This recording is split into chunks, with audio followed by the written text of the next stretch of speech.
School চলাকালীন হুড়মুড়িয়ে ছাদ ভেঙে পড়ল। রাজস্থানে মৃত অন্তত 4 শিশু, আহত বহু।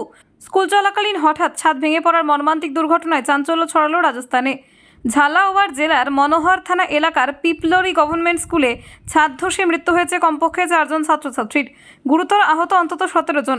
অনেক পড়ুয়া এখনও ধ্বংসস্তূপের নিচে আটকে থাকতে পারে বলে আশঙ্কা করা হচ্ছে। আহতদের মধ্যে কয়েকজনের অবস্থা আশঙ্কাজনক, যাদের অন্যত্র স্থানান্তরিত করা হয়েছে। দুর্ঘটনাটি ঘটেছে শুক্রবার সকাল 8:30 নাগাদ, যখন স্কুলে ক্লাস চলছিল।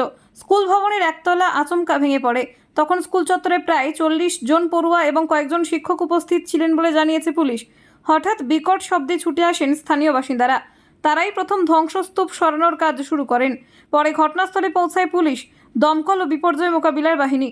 পুলিশ সুপার অমিত কুমার সংবাদ সংস্থা পিটিআইকে জানিয়েছেন, এখনও পর্যন্ত 4 শিশুর মৃত্যু নিশ্চিত হয়েছে। আহতদের মনোহর থানা হাসপাতাল এবং ঝালাওয়াড় জেলা হাসপাতালে ভর্তি করা হয়েছে। ঘটনাস্থলে উদ্ধার কার্যে ব্যবহার করা হচ্ছে 4টি জেসিবি মেশিন। প্রয়োজন হলে আরও মেশিন আনা হবে বলে জানিয়েছে প্রশাসন। স্কুল চত্বরে ভিড় জমিয়েছেন আতঙ্কিত অভিভাবকরা। সন্তানদের সন্ধানে অনেকে আতঙ্কে ছোটাছুটি করছেন। স্থানীয় সূত্রের দাবি,